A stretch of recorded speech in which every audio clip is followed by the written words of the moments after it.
It's official. William Saliba has signed his new deal with the Arsenal. Brilliant, brilliant news. Olympiacos are this week's visitors in the Champions League. We're going to preview that with a Greek football expert, and we're going to discuss why Mikel Arteta's plan to bring in the RAF might be the best of his out there ideas today. All that and loads more to come on today's episode of the Chronicles of a Gooner Pod. Let's get into it.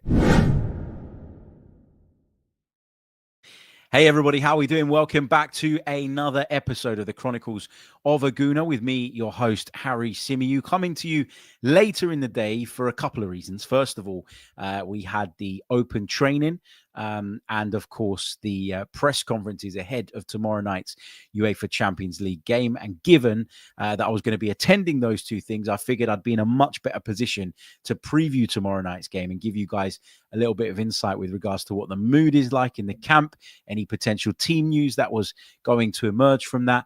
So we decided to push the podcast back to later on in the day. I'm a little bit later than I would have originally liked because of the bloody M25. Anybody that lives in or around London would have had some bad experiences with that road. I can promise you. It's the motorway that orbits London. And at that time of day, from sort of 3 p.m. onwards, you are going to hit traffic, no matter how hard and how desperate you are trying to avoid it. So, yeah, we're here now and we're live. And I'm delighted to say that I'm joined by Greek football expert, Steve Kountourou, who's going to give us some insight into this week's Champions League opponents, Olympiacos. Steve, welcome back to the pod. You've been on before, and it's great to have you back, mate. How you doing? I'm good, thank you, Harry. Thank you so much for having me back on, and I'm excited. I'm going to be at the game tomorrow in the away end with the a lot of other Olympiacos supporters, and yeah, even if we're coming up against a very good Arsenal side, I'm excited. Yeah, it's going to be a fascinating game. And there is quite a bit of history between these two clubs. It feels like we meet in Europe pretty much every single year. Obviously, one of Mikel Arteta's first experiences of European football as a manager was against Olympiacos, where his team in the end was sort of on the wrong end of a result. So there's a lot of history there. And obviously, Mendilibar, who's in charge of Olympiacos, is somebody that actually coached Mikel Arteta. He talked about that in his press conference today. He said that he was his coach at around about 13 years of age. So there's a bit of history there between those two. It's not just the clubs. This is kind of personal to a degree as well. Stephen, let's start off with Olympiacos in general. Give us a little bit of an overview, a bit of a download on where they are at the moment, how the season started, what the general feeling is around the club. I mean, this is probably one of the more settled seasons supporting Olympiacos, I'd say, because Jose Luis Mendilibar is in charge of the team, as you've said, Harry. I mean, yeah, we've started the season well. Generally, we're still top of the Greek Super League table as it stands. Obviously, the result against Paphos FC, which I'm sure we'll get into in a bit, was disappointing. But overall, we've had a good summer transfer window. We brought in some really good quality players, specifically because we qualified for the Champions League automatically by being one of the best teams in Europe coefficient-wise from outside of Europe's top 5 leagues, and because we won the Greek Super League as well. And we got rid of a lot of players, well, a few players as well, including Babis Kostoulas, who we sold for 35 million euros to Brighton. So one of the biggest sale in the history of Olympiacos, Greek football, and for any Greek player as well, once certain add-ons are kind of triggered in that deal as well. So it's been a good time supporting Olympiacos whenever it is. And I mean, you can have some more kind of crazy seasons where a million managers get sacked, a million players come through the door and out again. But under Mendilibar, it's been more settled, and it's a nice change, is all I'll say. Yeah, they have been more settled things under him. And as you say, it's been an interesting summer in terms of not just what's come in, but certainly what's gone out as well.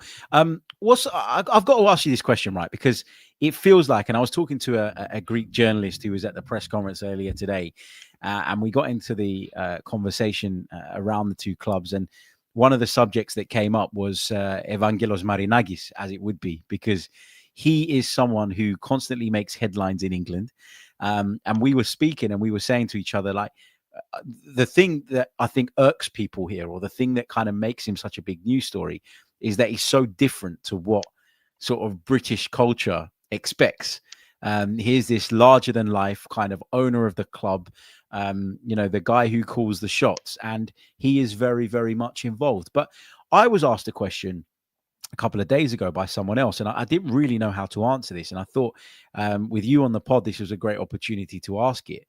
What's the kind of fan sentiment towards him at the moment? Because I can imagine that if, he's kind of expanded his empire the way he has, he's got Nottingham Forest, he's got other clubs kind of under his umbrella right now. Is there a feeling that maybe he's neglecting Olympiacos a little bit? I know they won the Europa Conference League not so long ago, but, what's the fan sentiment towards him like at the moment? I mean, you and me both know, Harry, that this is the way Marinakis acts and how he interacts with the media and in public is very normal for Greek and Greek Cypriot culture, especially when you're a big man in like a big authoritative role. And so that's what Marinakis is kind of showing the English football and the British media. And I got asked this question on TalkSport as well when I went on a couple of weeks ago. And I said to them, this is normal. In Greek football, this is completely normal for the owners to be in the forefront, to be, the guy who lifts the trophy, the guy who's in the media saying these things that in English football would be seen as quite outlandish. Like, how could this man, how could he say something? How could he say this? How could he say that? But it's taken so seriously in Greek football when an owner says something, even if it's completely ridiculous. And then in English media, they haven't quite caught onto that yet because it's such a different cultural shift when it comes to Marinakis. In terms of the fan reaction with him, I think when he first took charge of Nottingham Forest and they just got promoted to the Premier League a few years later, I think there was maybe a little underlying sentiment from certain fans, especially online, that maybe the priority had shifted. But that was because at the time Olympiacos hadn't done so well in between kind of the sacking of Pedro Martins, who was our manager when we last faced Arsenal, and there was a bit of instability there in the early 2020s. Loads of managers came and went, but under Mendilibar, that sentiment has kind of not really kind of cropped up again. I think with winning the Conference League, with the investment that we keep getting in terms of players, even if they don't work out, Marinakis always backs his managers. It doesn't matter how bad their track record are. He will back his coaches, and he doesn't care how much money he spends. Obviously, there are restrictions with financial fair play under UEFA guidelines, so that he can't break the bank. Otherwise, there will be penalties, and harsh ones at that, especially for a club outside of Europe's top 5 leagues. It's pretty big for Olympiacos to be banned from Europe, for example, if that was to ever happen. But I think the general fan sentiment is still very much that, while obviously Nottingham Forest is a huge priority now that they're in the Premier League, and he has Rio Ave in Portugal, and he's looking to invest in Brazilian football specifically as well, hence why he's brought in the new sporting director, who was previously at Arsenal. People still believe that one of his big priorities is still Olympiacos, and he's there at most home games as well. So he still finds the time to kind of show that he is a fan. He's always been a fan, and he wants what's best for the club. Yeah, that's good to hear, because it's too big of a football club with such a passionate fan base. You don't want to hear of them sort of being neglected, which could happen in a situation where sort of multi-club ownership is in place. What can we kind of expect tactically, do you think? Because it was a frustrating match day one for Olympiacos at home to Paphos. The Cypriot side, never been in the competition before. People keep calling it a kind of Cinderella story. It's not really that, if you look into the history of how they've kind of risen through Cypriot football and got themselves into Europe. But it was a frustrating day for Olympiacos. Yep. And, tactically, I always associate Mendilibar's teams with being quite good defensively, very well organized. Is that kind of what we can expect tomorrow night at Emirates Stadium? Yeah, I believe so. Like you said, Mendilibar sets his teams up well defensively. Panayotis Retsos and Lorenzo Pirola at the back have been very solid once again. Overall, from the start of this season, and then in the latter stages of last season, when they were more the kind of two centre backs that Mendilibar prioritized. He's very pragmatic manager, Mendilibar. Olympiacos, especially under him, tend to do much better against teams that we are the build underdogs.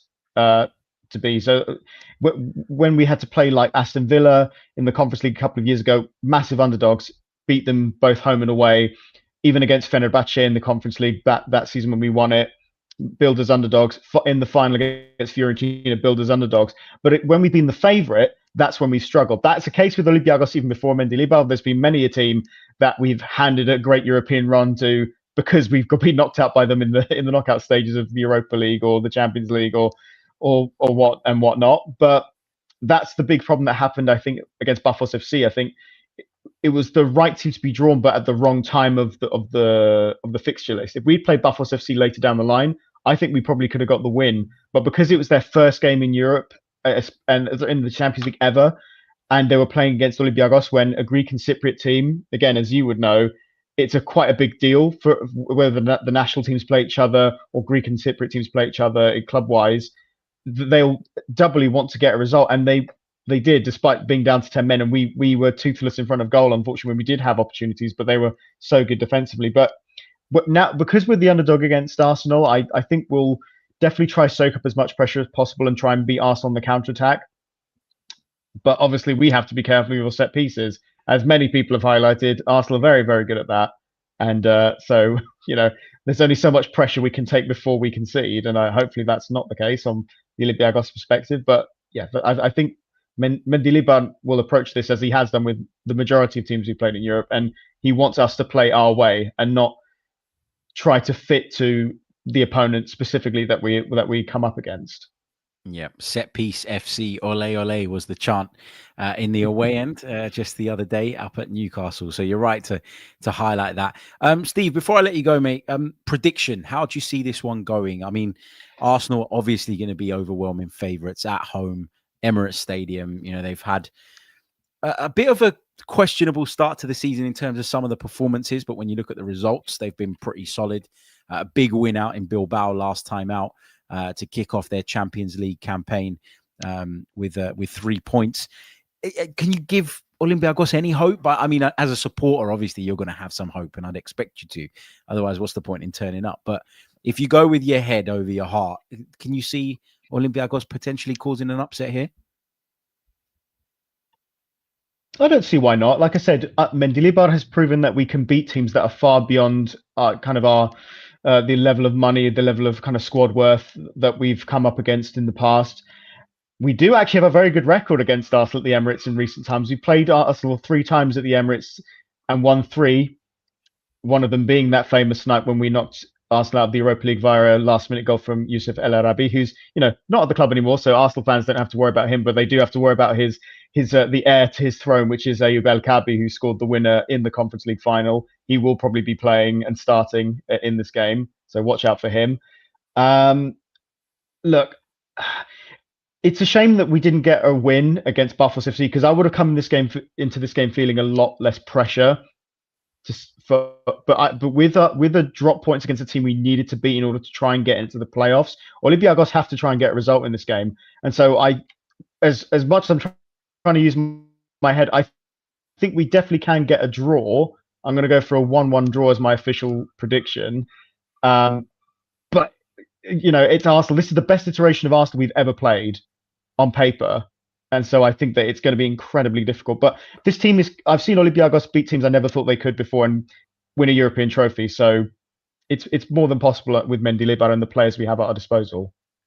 Never say never. Exactly. Steve, thank you so much for joining me, mate. Really, really appreciate your insight and input into the show. Just let people know where they can follow you, what you're up to, because as I understand it, one of your podcasts is up for an award. So let people know how they can go and vote for you as well. Oh, yes. Thank you for reminding me, Harry. Yes. So appreciate you having me on again. It's lovely chatting to you as always.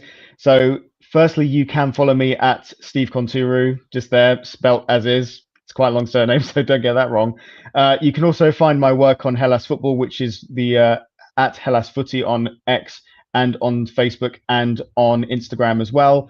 We do regular posts on the Greek Super League, Greek players playing abroad, the Greek national team, Greek teams playing in Europe, like Olympiacos is tomorrow night, and Panathinaikos, AEK and Balka also playing in Europe this week in the Europa League and the Conference League as well. And yes, we are up for an award. So the Football Content Awards, we are up for Best International Podcast.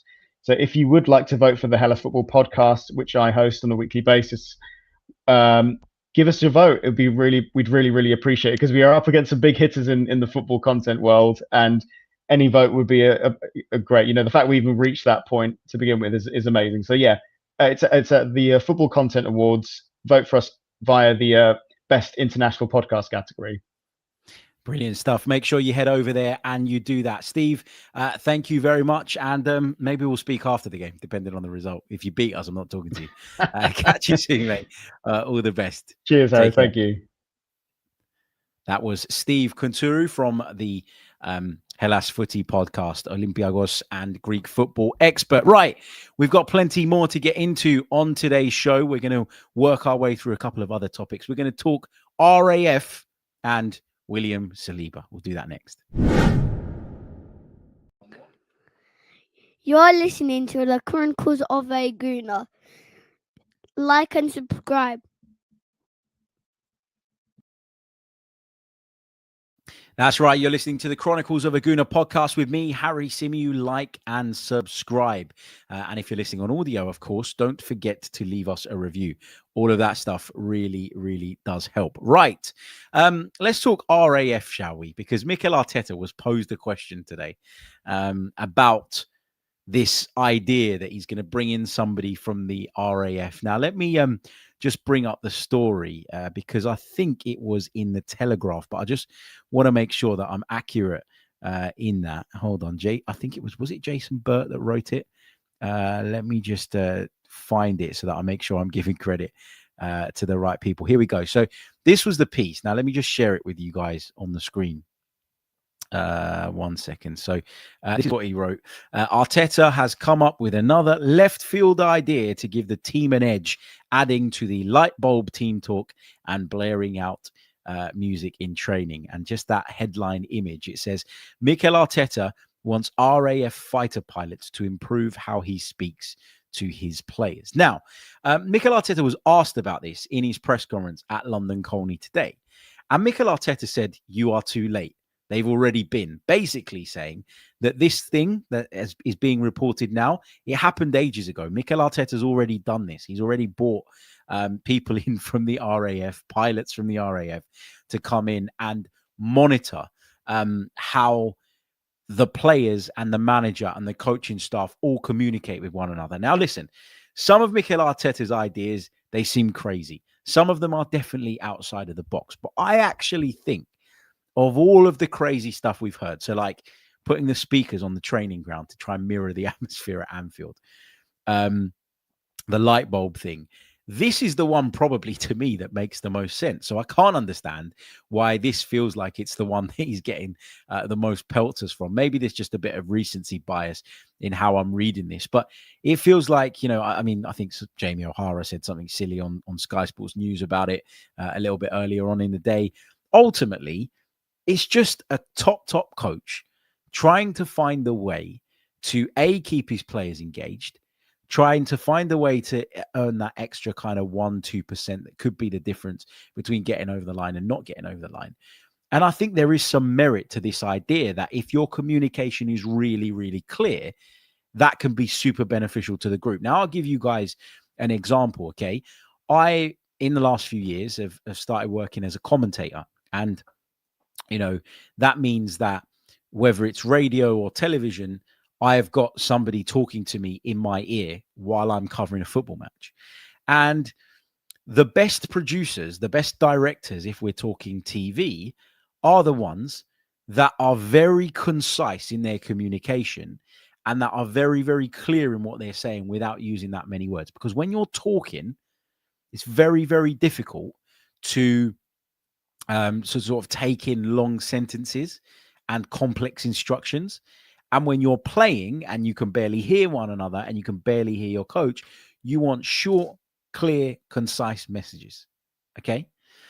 And Martin makes the point in the chat. If you're talking to someone flying 1 billion miles per hour, loaded with huge destructive powers, you had better be clear.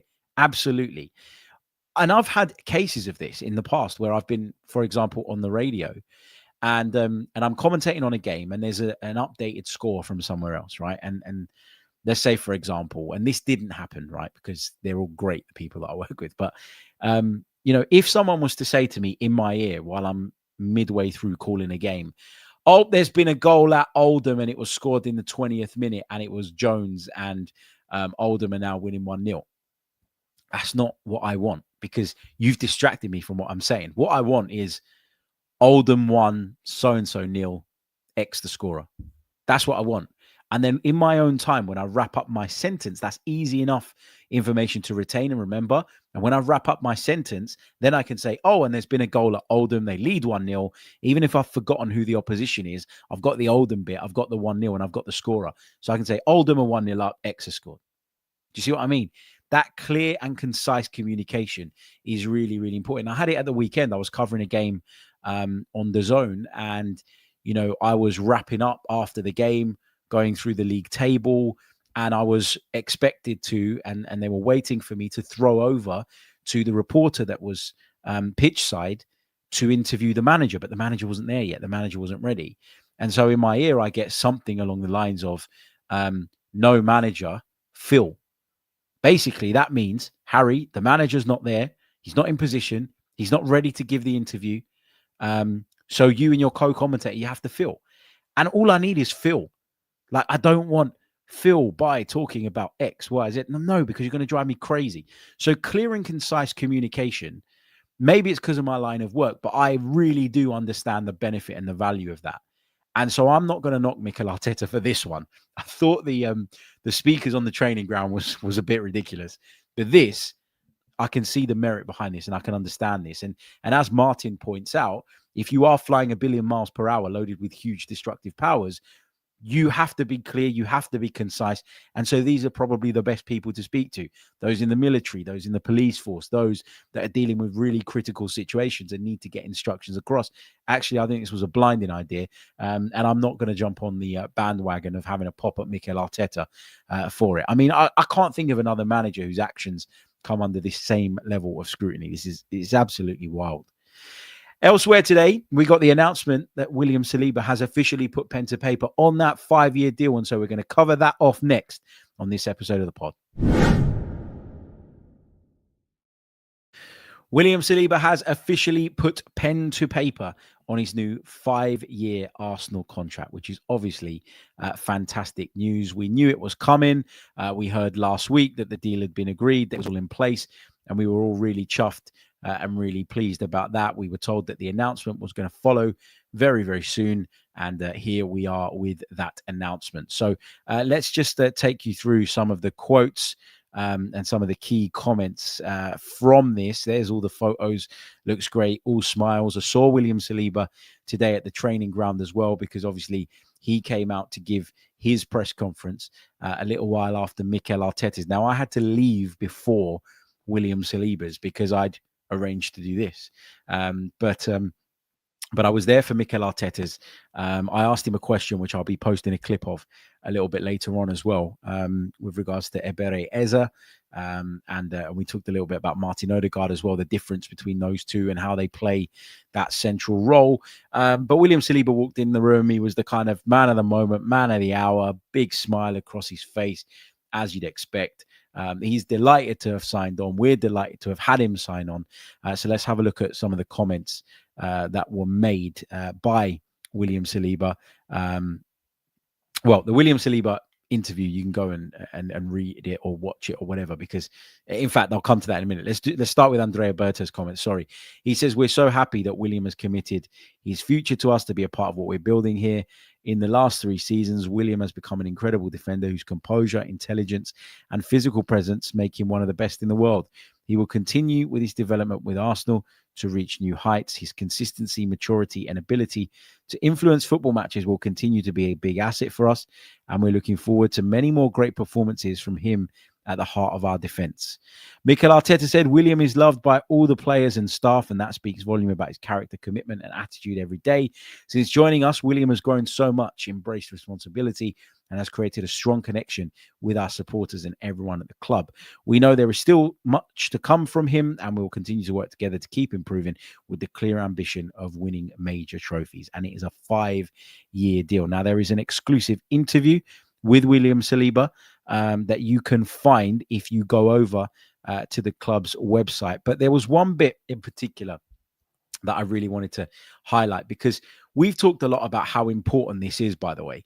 You know, the fact that we've got a player of this potential, of this class, of this level, who has gone, actually, I want to give the best years of my life to Arsenal Football Club. Now, we know that having a contract doesn't mean you're definitely going to stay and you're never going to leave. But I thought some of his comments today were very, very interesting in that, you know, he's clearly fine with, in fact, over the moon with playing under Mikel Arteta. And that puts to bed so much of the crap that we hear about Mikel Arteta. You know, oh, are his players starting to question him? Do his players really believe he can get them over the line? Well, when you got a player like William Saliba that could literally join any club in the world, he's that damn good.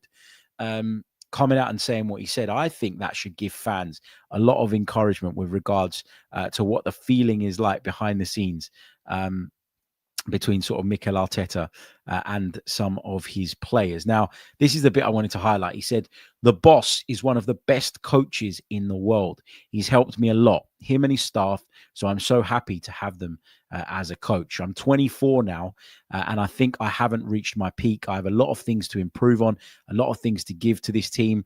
And I know that the coach and the staff will help me to become the best or one of the best defenders in the world and win trophies. So, you know, it's a nod to the coach. It's a nod to the people working around Mikel Arteta. William Saliba feels really, really comfortable with them, and he's confident in their ability to help him achieve all the things that he wants to achieve in his footballing career. So fantastic news. The announcement video is great.